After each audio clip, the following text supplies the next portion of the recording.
그들이 조반 먹은 후에 예수께서 시몬 베드로에게 이르시되 요한의 아들 시몬아 내가 이 사람들보다 나를 더 사랑하느냐 하시니 이르되 주님 그러하나이다. 내가 주님을 사랑하는 줄 주님께서 아시나이다. 이르시되 내 어린 양을 먹이라 하시고 또 두 번째 이르시되 요한의 아들 시몬아 내가 나를 사랑하느냐 하시니 이르시되 주님 그러하나이다. 내가 주님을 사랑하는 줄 주님께서 아시나이다. 이르시되 내 양을 치라 하시고 세 번째 이르시되 요한의 아들 시몬아 내가 나를 사랑하느냐 하시니 주께서 세 번째 내가 나를 사랑하느냐 하심으로 베드로가 근심하여 이르되 주님 모든 것을 아시오매 내가 주님을 사랑하는 줄을 주님께서 아시나이다. 예수께서 이르시되 내 양을 먹이라. 내가 진실로 진실로 내게 이르노니 내가 젊어서는 스스로 띠뛰고 원하는 곳으로 다녔거니와 늙어서는 내 팔을 벌리리니 남이 내게 띠띠우고 원하지 아니하는 곳으로 데려가리라. 아멘. 오늘 우리가 함께 읽은 요한복음 21장의 이 배경은 성경에서 등장하는 가장 아름다운 장면 중에 하나일 것이다 이런 생각을 합니다. 부활하신 예수님께서 제자들에게 또다시 나타나셨고요. 예수님께서 친히 차려주신 그 아침 밥상에 제자들을 부르시고 계시는 장면이기 때문입니다. 특별히 실패해서 절망의 나락으로 빠졌던 베드로를 우리 주님께서 다시 세우시는 장면이 바로 여기에 등장하고 있기 때문입니다. 그런데 요한복음을 연구하는 학자들 중에서 일부 사람들은 이 본문 21장에 대한 진정성에 대해서 의심하는 사람들이 있었습니다. 그 이유는 이미 이 21장의 바로 앞에 있는 20장에서 그 결론에 해당하는 이야기들이 등장했기 때문이다라는 것입니다. 실제로 20장을 보시면 부활하신 예수님께서 제자들에게 나타나셨고 또 무엇보다도 20장을 마무리하고 있는 마지막 두 구절, 그러니까 30절과 31절에는 누가 봐도 그 결론에 해당되는 그런 내용이 등장하고 있기 때문입니다. 한번 그 말씀을 여러분 성경에서 확인해 보시면 좋겠습니다. 요한복음 20장 30절과 31절을 제가 한번 읽겠습니다. 예수께서 제자들 앞에서 이 책에 기록되지 아니한 다른 표적도 많이 행하셨으나 오직 이것을 기록함은 너희로 예수께서 하나님의 아들 그리스도이심을 믿게 하려 함이요 또 너희로 믿고 그 이름을 힘입어 생명을 얻게 하려 함이니라. 이렇게 마무리되고 있죠. 누가 보더라도 이 30절과 31절을 보시면 결론에 해당되는 그런 표현 같습니다. 이렇게 끝나도 전혀 이상할 것 같지 않은 그런 결론처럼 보이죠. 그런데 여러분 영화를 좋아하시는 분들이라면 보통 영화에서 어떻게 마무리가 되는지를 잘 아실 겁니다. 극 중의 모든 긴장들이 다 해소가 되고 모든 문제가 해결된 다음에 영화가 거기서 끝나는 것이 아니라 이어서 일종의 부록과도 같은 마지막 장면이 등장하게 되죠. 등장인물들의 원래 영화가 시작할 때 이 배경이 되었던 그 처음의 모습, 그 본래의 일상들이 다시 펼쳐지게 되면서 그 일상으로 돌아오기는 했지만 이전의 일상 같지는 않은 뭔가 새로운 일상을 기대하게 만드는 그런 장면이 항상 영화의 마무리에는 그렇게 등장하는 것입니다.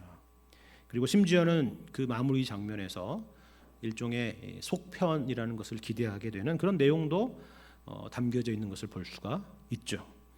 저는 요한복음 21장이 그와 같은 기능을 하고 있다라는 생각을 하게 됩니다. 부활하신 예수님을 만났던 이 제자들은 그 이후에 어떻게 살게 되었을까? 특별히 베드로는 어떻게 될 것인가? 그리고 앞으로 이 제자들은 교회의 역사 가운데 어떤 모습으로 나타나게 될 것인가? 그리고 교회의 장래는 과연 어떻게 될 것인가? 라고 하는 그런 독자들의 수많은 궁금증에 일종의 답을 주고 있는 그런 부록과도 같은 결말을 여기에 포함하고 있는 것입니다. 이러한 이유로 이 말씀은 단지 예수님과 제자들을 중심으로 펼쳐지는 그런 마지막 에피소드 정도가 아니라 오늘날 우리 교회에게 주시는 그리고 우리 각자에게 주시는 중요한 메시지가 되는 것입니다. 그렇다면 부활하신 예수님을 만났던 그 제자들은 그 이후에 무엇을 했을까요? 흥미로운 것은 앞서 말씀드린 것처럼 그들이 본래의 일상으로 돌아갔다라는 것입니다. 그들의 본래 일상이라는 게 뭐였습니까? 예수님을 만나기 전에 그들의 일상은 어부였습니다. 갈릴레의 어부였죠. 우리 21장 1절 이후의 말씀을 한번 볼까요? 21장 여러분 성경 가지신 성경에 보시면 이렇게 말씀합니다. 그 후에 예수께서 디베랴 호수에서 또 제자들에게 자기를 나타내셨으니 나타내신 일은 이러하니라. 시몬 베드로와 디두모라 하는 도마와 갈릴리 가나 사람 나다나엘과 세베대의 아들들과 또 다른 제자들이 함께 있더니 시몬 베드로가 나는 물고기 잡으러 가노라 하니 그들이 우리도 함께 가겠다 하고 나가서 배에 올랐으나 그날 밤에 아무것도 잡지 못하였더니 이렇게 말씀하고 있죠. 고향으로 돌아왔고 본업으로 돌아갔다라는 것이죠. 어떤 분들은 이 말씀을 두고 예수님께서 명령하신 복음의 사역은 다 망각해버리고 다시 이 세상으로 돌아가 버린 제자들처럼 생각할지도 모르겠습니다. 그러나 그것은 지극히 이원론적인 생각입니다. 21장 읽어보시면 아시겠지만 예수님께서 이 일을 꾸짖는 말씀이 없습니다. 어떻게 너희들이 나의 명령을 거부하고 고기를 잡으러 갈 수 있느냐 그렇게 얘기하는 말씀이 없어요. 그렇다면 왜 제자들은 갈릴리로 갔을까요? 그건 예수님의 명령이었기 때문입니다. 혹시 기억하실런지는 모르겠지만 예수님께서는 공생의 기간에 제자들에게 자신이 죽고 나중에 부활하게 되면 먼저 갈릴리로 가겠다라고 말씀을 하셨습니다. 그리고 부활의 아침에 천사들이 무덤을 찾아왔던 두 여인에게 말해준 내용도 그것이었습니다. 제자들이 이 갈릴리에 모이게 된 것은 그 말씀을 기억하고 온 것이다라고 할 수 있는 것입니다. 그렇다면 갈릴리에 와서 무엇을 했겠습니까? 한 집에 모여서 예수님이 오시기만을 간절히 기다렸을까요? 물론 처음에는 그랬을 수도 있겠죠. 방금 읽어드린 2절을 보시면 이들이 함께 있었다라는 것을 말해주죠. 그런데 마냥 기다리지 않고 늘 하던 일상의 모습으로 돌아갔습니다. 물고기를 잡으러 갔습니다. 왜 그랬을까요? 어렵게 생각할 필요가 없습니다. 브루스라고 하는 신약학자는 이렇게 말해요. 그들이 빈둥거리며 지내기보다는 자신의 시간을 유용하게 쓴 것은 잘한 것이다. 그렇죠? 비슬리 머리라는 신학자는 이렇게 말합니다. 예수께서 십자가에 못 박히고 죽은 자 가운데서 다시 살아난 것과는 상관없이 제자들은 여전히 먹어야 한다. 맞는 말이죠. 이것은 전혀 이상한 일이 아니라는 것입니다. 그런데 이 21장의 본문을 보시면 바로 주님께서 이런 제자들의 일상 가운데 다시금 찾아가시고 만나신 것입니다. 그것도 그냥 등장하신 것이 아니라 3년 전에 제자들을 부르신 장면과 연상이 되는 그 사건이 오버랩되는 그런 모습으로 지금 이 제자들을 찾고 계신 것을 볼 수가 있습니다. 생각해 보세요. 밤새 물고기를 잡지 못했고 주님께서 명령하시자 그곳에 그물을 내리니까 수많은 물고기를 잡았습니다. 그 물고기 수가 몇 마리인지는 여러분 다 아시죠? 153마리, 여러분이 잘 알고 있는 그 물고기가 잡혔습니다. 이것은 과거에 예수님께서 제자들을 부르실 때의 그 장면과 똑같은 그런 장면이죠. 갈릴리에서 그토록 기다렸던 부활하신 예수님께서 이와 같은 모습으로 제자들에게 다시 나타나신 것입니다. 더군다나 예수님께서는 나타나셨을 뿐만이 아니라 친히 이들을 위한 아침 식탁을 준비하셨습니다. 9절을 보시면 육지에 올라보니 숯불이 있는데 그 위에 생선이 놓였고 떡도 있더라 라고 기록하고 있습니다. 누가 만드신 것이냐면 예수님께서 친히 차려놓으신 밥상입니다. 밥상만 차려놓으신 것이 아니라 제자들을 위해서 예수님께서 친히 서빙도 하셨다라고 기록하고 있어요. 13절을 보시면요, 예수께서 가셔서 떡을 가져다가 그들에게 주시고 생선도 그와 같이 하셨다라고 말씀하고 있습니다. 누가요? 예수님이 그렇게 하셨다는 거예요. 예수님이. 참 믿기지 않는 장면이죠. 제자들이 예수님을 섬기고 있는 게 아니라 예수님이 제자들을 섬기고 있는 것입니다. 우리는 예수님께서 이 땅에 오신 것이 섬김을 받으려 함이 아니라 도리어 섬기려 했다라는 말씀을 잘 알고 있습니다. 그리고 그 섬김의 정점이 십자가에서 우리 죄를 대신하여 죽으신 것임을 우리는 잘 알고 있죠.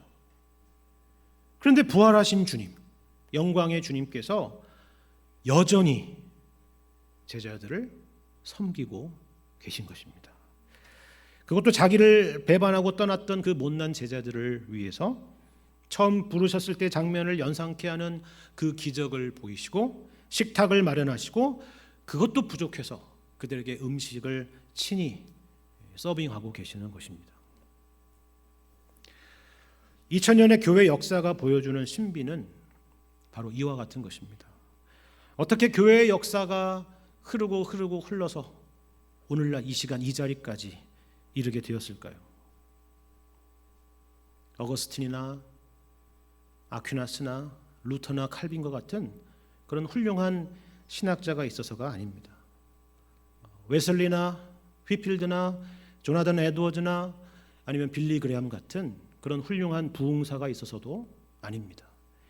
교회 역사 가운데 말없이 기도하며 헌신했던 수많은 성도들의 눈물과 땀 때문도 아닙니다. 전혀 그렇지 않습니다. 그것은 우리 주님의 찾아오심과 섬김과 사랑과 용서 때문입니다. 여기 계신 분들 중에서 그렇지 않다고 말하실 수 있는 분은 아마 아무도 없으실 것입니다. 그런데 오늘 말씀은 다만 거기에 머무르지 않았다라는 것을 또한 우리에게 보여주고 있습니다.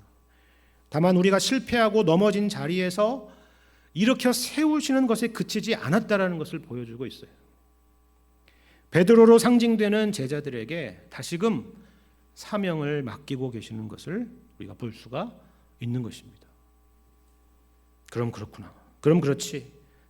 결국 일을 시키기 위해서 그렇게 하신 거구나. 그런 의미가 아닙니다. 이제 밥을 먹었으니까 나가서 일을 하라. 그런 차원의 이야기도 아니에요. 전능하신 우리 주님께서 무엇이 부족해서 우리에게 일을 맡기시겠습니까? 여기 제자들에게 사명을 맡기시는 것은 다름이 아니라 주님께서 교회에게 당신의 어떠함을 나타낼 그러한 책임을 맡기셨다라는 그런 의미입니다. 교회는 주의 몸이라고 했죠. 우리는 이 말에 무게와 특권과 명예와 그리고 책임을 이해해야 하는 것입니다. 요한복음 20장 21절의 표현대로 하자면 아버지께서 나를 보내신 것 같이 나도 너희를 세상에 보내노라와 같은 것입니다. 우리가 그와 같은 존재로 부름을 받았다라는 것이죠. 오늘 본문 15절 이하에 등장하는 이 베드로와의 대화가 바로 그것을 말해주고 있습니다. 내 양을 먹이라, 내 양을 치라라고 말씀을 하셨습니다. 목자가 누구입니까? 목자는 분명히 우리 주님이십니다. 양도 여기 나와 있는 대로 누구의 양이에요? 주님의 양입니다. 우리의 양이 아닙니다. 그런데 그 사명을 베드로에게, 교회에게, 그리고 우리에게 맡기시는 것입니다. 그런데 우리가 이 사명을 감당하기 위해서 우리에게 요구되는 것은 딱 하나가 있다라고 말하고 있습니다. 그것은 무엇일까요? 제가 15절 이하의 내용을 다시 한번 읽어보겠습니다. 그들이 조반 먹은 후에 예수께서 시몬 베드로에게 이르시되 요한의 아들 시몬아 내가 이 사람들보다 나를 더 사랑하느냐 하시니 이르되 주님 그러하나이다. 내가 주님을 사랑하는 줄 주님께서 아시나이다. 이르시되 내 어린 양을 먹이라 하시고 또 두 번째 이르시되 요한의 아들 시몬아 내가 나를 사랑하느냐 하시니 이르되 주님 그러하나이다. 내가 주님을 사랑하는 줄 주님께서 아시나이다. 이르시되 내 양을 치라 하시고 세 번째 이르시되 요한의 아들 시몬아 내가 나를 사랑하느냐 하시니 주께서 세 번째 내가 나를 사랑하느냐 하심으로 베드로가 근심하여 이르되 주님 모든 것을 아시오매 내가 주님을 사랑하는 줄을 주님께서 아시나이다. 예수께서 이르시되 내 양을 먹이라 말씀합니다. 교회가 주님의 사명을 감당하기 위해 필요한 단 한 가지가 무엇이라고 말씀하고 있습니까? 사랑이죠. 사랑입니다. 재능이 아닙니다. 재력도 아닙니다. 우리가 가진 어떤 능력도 아닙니다. 사랑입니다. 그러면 베드로는 예수님을 사랑하지 않은 걸까요? 아니죠. 베드로의 대답은 분명히 그것이 아니라는 것을 말해줍니다. 다만 베드로가 생각했던 그 사랑에 대한 오해를 우리 주님께서 교정하고 계시는 것입니다. 예를 들면 여기 15절에 예수님께서 베드로에게 물으셨던 질문이 조금 독특하다는 걸 알 수가 있습니다. 그냥 내가 나를 사랑하느냐라고 묻지 않으시고 이렇게 말씀하고 있잖아요. 요한의 아들 시몬아, 내가 이 사람들보다 나를 더 사랑하느냐라고 물었습니다. 이 사람들보다라고 하는 이 비교급이 등장하는 이 표현이 나오는 것을 보면 여러분 어떤 내용이 연상이 되십니까? 베드로가 한때 가졌던 자신감이 연상이 되죠. 예수님께서 잡히시던 날 밤에 베드로는 예수님에 대한 충성심을 강하게 표현했던 적이 있습니다. 나는 결코 주님을 부인하지 않겠습니다 라고 예수님에게 충성을 표현했습니다. 그런데 그냥 충성을 표현했으면 좋은데 애꿎은 동료 제자들의 이름을 들먹이면서 충성을 표현했죠. 뭐라고요? 모두 다 주를 버릴지라도 나는 결코 버리지 않겠습니다. 여러분 이 이야기를 들은 제자들은 얼마나 황당했겠습니까? 왜 자기를 들먹이는지 이런 생각을 하지 않았겠습니까? 나는 주와 함께 죽을지언정 주를 부인하지 않겠습니다라고 베드로는 큰 소리를 쳤었죠. 하지만 그와 같은 결심은 우리가 알다시피 단 하루도 가지 못했습니다. 단 몇 시간 만에 무너지고 말았다는 것을 우리는 너무나 잘 알고 있습니다. 베드로는 예수님을 모른다고 한 번도 아니고 3번이나 부인했기 때문이죠. 그리고 베드로는 이 일을 미리 예고해 주셨던 예수님의 말씀을 기억하면서 심히 통곡하며 울었다라고 성경은 기록하고 있습니다. 베드로는 사랑이라는 것이 다른 사람과 견주어서 비교 우위에 설 수 있는 어떤 자신이 가진 탁월함이나 실력과 같은 것으로 생각했을 것입니다. 충성심과 열정에 있어서는 둘째라면 서러울 사람이었기 때문에 그렇죠. 하지만 주님께서는 베드로 자신의 경험이 보여주는 것처럼 비록 우리가 사랑이라고 하는 그런 진심이 있다고 해도 그것을 지킬 수 있는 실력이라는 것이 우리에게 없다는 것을 깨닫게 해주시는 것입니다. 흥미로운 것은 예수님께서 이것을 베드로에게 깨닫게 해주시는 방식이에요. 내가 나를 사랑하느냐라고 3번을 연달아 물으셨습니다. 왜 3번입니까? 3번이나 예수님을 모른다라고 부인했던 그 베드로의 아픈 기억을 들추어내시는 것입니다. 더군다나 과거에 베드로가 예수님께 했던 동일한 표현의 방식으로 정말 내가 이 사람들보다 나를 더 사랑하느냐라고 물으시죠. 그 누구라도 여기 등장하고 있는 예수님의 세 번의 질문이 단순히 궁금해서 묻는 질문이 아니라는 것을 잘 알 것입니다. 그것은 베드로도 알고 그 곁에 있었던 제자들도 알고 우리도 알고 있죠. 한 번은 그럴 수 있습니다. 2번까지의 질문도 그럴 수가 있습니다. 하지만 3번까지 그 동일한 질문을 하시는 것을 견디는 것이라는 것은 참 쉽지가 않은 것입니다. 여러분도 한번 생각해 보십시오. 신앙생활 하시면서 그런 경험이 다들 있으실 것입니다. 죄로 인해서 무너지거나 절망하게 될 때 우리는 참 우리 스스로도 못마땅하고 싫은 그런 경험을 하게 되죠. 그런데 그럴 때면 우리는 성경을 펴기도 겁이 나고 또 예배를 드리기도 겁이 납니다.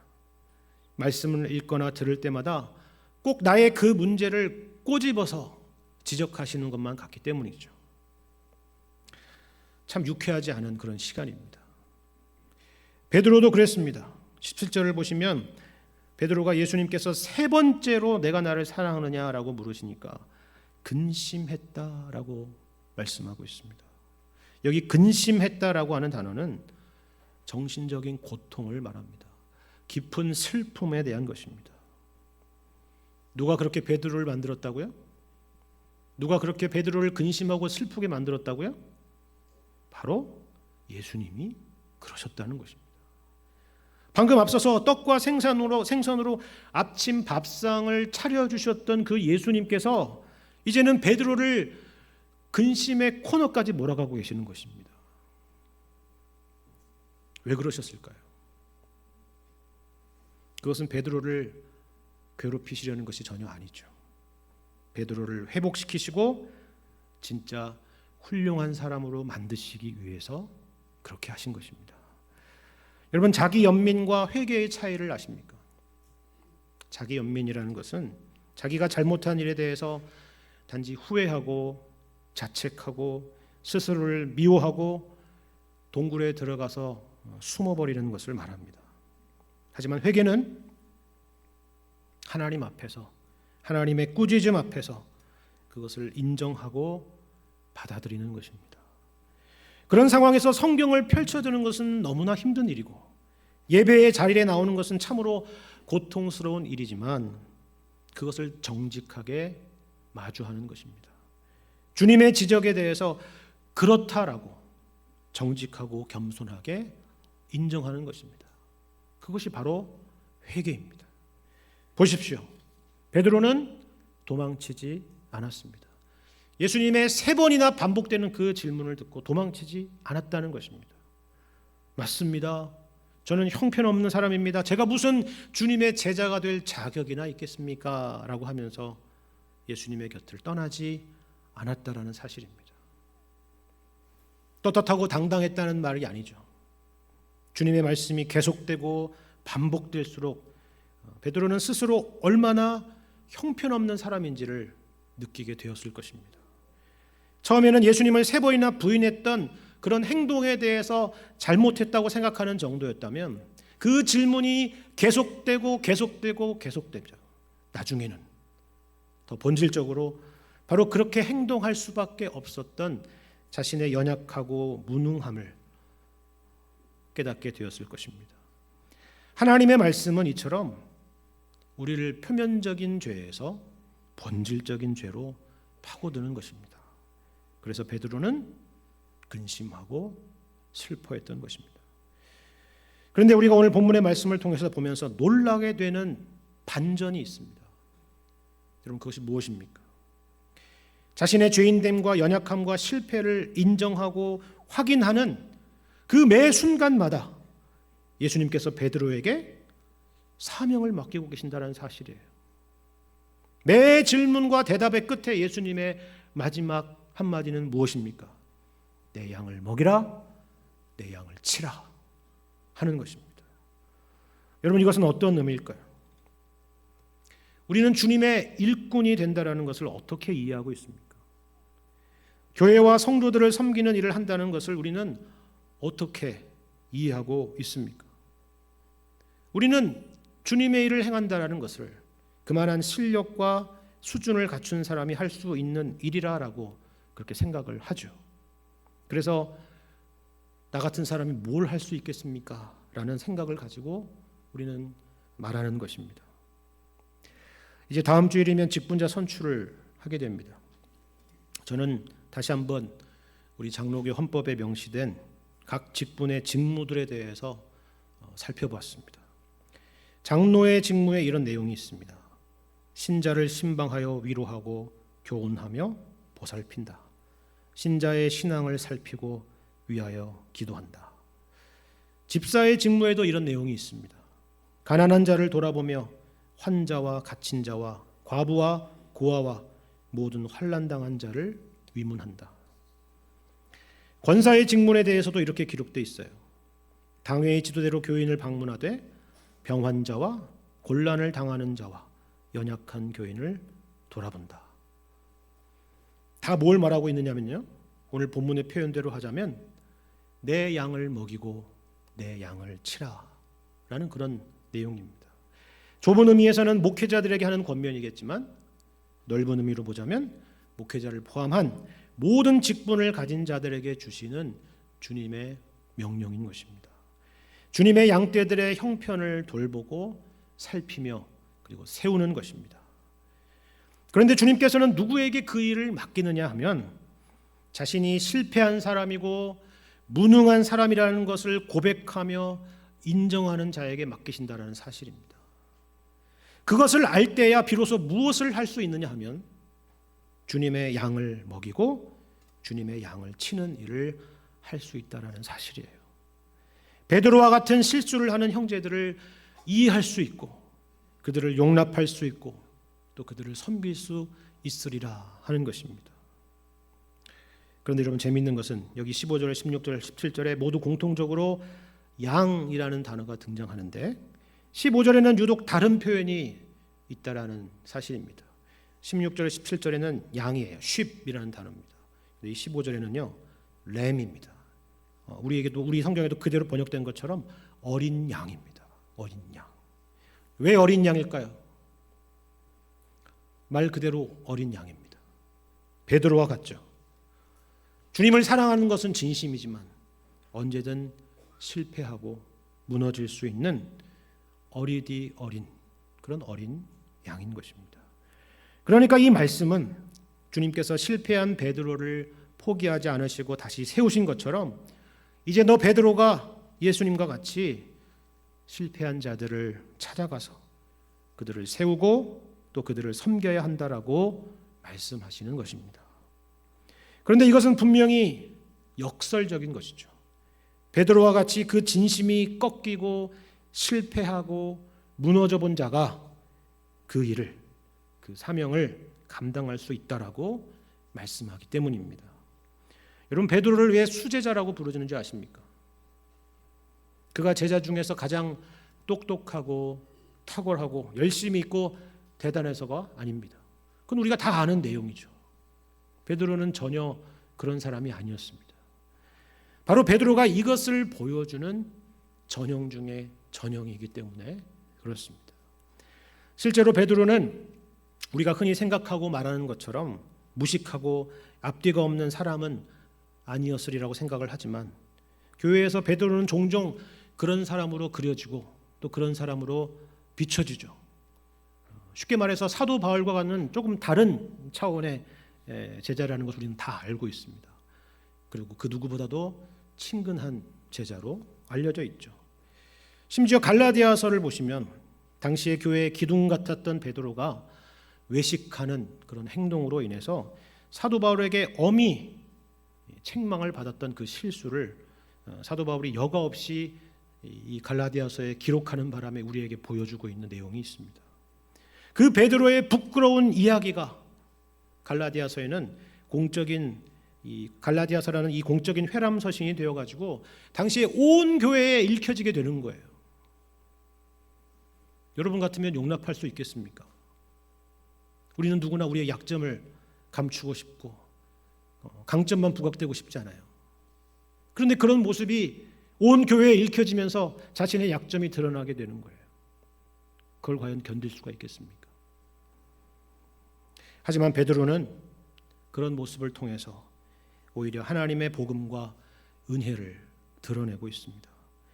많은 사람들에게 한 인간의 위대함이 아니라 하나님의 위대하심과 영광과 은혜를 드러내게 되죠. 그것이 바로 교회의 수제자다운 그런 모습인 것입니다. 그렇기 때문에 우리의 실패와 절망은 다만 지워져야 되고 다만 잊혀져야만 하는 그런 과거가 아닌 것입니다. 도리어 하나님의 은혜와 하나님의 사랑과 위대하심을 드러낼 훌륭한 경험이 되는 것입니다. 베드로와 같이 실패하고 절망에 빠진 사람들을 이해할 수 있고 공감할 수 있고 또 그들을 일으켜 세울 수 있는 소중한 경험이 되는 것입니다. 이것뿐만이 아닙니다. 오늘 마지막 절 18절의 말씀을 한번 다시 보시죠. 내가 진실로 진실로 내게 이르노니 내가 젊어서는 스스로 띠띠고 원하는 곳으로 다녔거니와 늙어서는 내 팔을 벌리리니 남이 내게 띠띠우고 원하지 아니하는 곳으로 데려가리라. 우리가 처음 신앙생활을 할 때는요, 내가 생각하고 내가 기대하고 내가 소원하는 대로 하나님께서 복 주시고 인도하시리라고 이렇게 생각을 합니다. 내가 생각하는 교회, 내가 생각하는 신앙, 내가 생각하는 헌신이 교회를 움직이고 그리고 주님이 기뻐하시는 일이라고 우리는 생각을 하죠. 하지만 시간이 흐르면서 신앙의 연륜이 깊어지고 깊어질수록 신앙이라고 하는 것이 내 생각이 아니라 하나님의 뜻에 복종하는 것이라는 것을 배우게 되는 것입니다. 내가 원하는 일이 아니라 남이 원하는 일에 내가 희생하고 섬겨야 된다는 것을 배우게 되는 것입니다. 마치 결혼생활, 가정생활과 같습니다. 처음에 연애하고 또 결혼할 때 가졌던 가정에 대한 모든 환상과 기대는 자녀의 출산과 함께 모든 것이 새로워지는 것을 경험하게 되죠. 모든 초점이 처음에는 서로에게 있다가 아이에게로 옮겨지는 것입니다. 아이에게 필요한 것, 아이가 원하는 것, 아이를 위한 것을 하게 되죠. 그것이 가정의 새로운 목표가 되는 것입니다. 신앙의 성숙이 그와 같습니다. 젊어서는 스스로 띠뛰고 원하는 곳으로 다녔지만 늙어서는 다른 사람이 여러분에게 띠를 띄우고 원하지 않는 곳으로 데려가는 것입니다. 그 사람들을 위해서 내가 시간을 내야 되고 지갑을 열어야 되고 속을 끓여야 되고 안타까워하는 것이죠. 자신을 위해 살지 않고 양들을 위해서, 교회를 위해서, 그리고 주님을 위해서 살게 되는 것입니다. 교회의 어른이 된다라는 것, 직분자가 된다라고 하는 것, 성숙한 그리스도인이 된다라고 하는 것은 모두 다 그와 같은 것입니다. 그런데 바로 그러한 삶이 하나님께 영광이 된다라는 사실입니다. 그것이 바로 우리 주님께서 가신 십자가의 길이고 그것이 바로 영광의 길이기 때문에 그렇습니다. 우리는 다음 주일에 직분자 선출을 위한 임시 공동회의를 갖습니다. 교회에서만 사용하는 많은 여러 용어들이 있는데요. 그 중에 하나가 피택이라는 단어입니다. 여러분, 세상에서 피택이라는 단어를 들어본 적이 있습니까? 없죠. 교회에서도 처음 들어보는 단어인데 이렇게 혹시 생각하는 분 계실지 모르겠지만 세상에는 결코 없는 단어입니다. 피택. 피택이라고 하는 것은, 피라는 것은 입다라는 그런 한자죠. 그리고 택이라는 것은 선택할 때 그 택입니다. 그러니까 선택함을 입었다라는 그런 의미입니다. 철저하게 수동적인 표현이죠. 사람들의 의견을 모아서 선출하는 것처럼 보이지만 본질적으로는 성도들의 손을 통해서 하나님이 세우시는 직분이다라는 그런 의미를 담고 있는 표현입니다. 그만큼 하나님 앞에서 이 직분의 의미와 무게를 인식해야 된다는 그런 의미입니다. 그렇게 직분자를 세우시는 의미는 오늘 말씀과 같은 것입니다. 스스로를 위해 살지 않고 양들을 위해서, 교회를 위해서, 그리고 주님을 위해서 살아야 된다라는 그런 의미입니다. 이번에 피택되지 않는 분들이나 우리 송파제일교회 모든 분들도 마찬가지입니다. 우리 주님께서는 우리를 이 길로 인도해 가십니다. 흥미로운 것은요, 베드로가 이 사건 이후로 예수님에게 묻는 장면이 있습니다. 그 당시에 그 자리에 함께 있었던 또 다른 제자 요한이 있었습니다. 그리고 이 요한은 그러면 앞으로 어떻게 되는지를 묻는 내용이 있습니다. 그때 예수님께서 이렇게 답을 하십니다. 22절을 보시면 내가 올 때까지 그를 머물게 하고자 할지라도 내게 무슨 상관이냐? 너는 나를 따르라. 이렇게 말씀하세요. 우리가 알다시피 베드로는 베드로대로, 요한은 요한대로 하나님께서 쓰셨습니다. 주님 안에서 누가 더 위대하고 누가 더 부족하고가 없습니다. 쓰임이 다르다고 해서 비교하지 않으셔야 됩니다.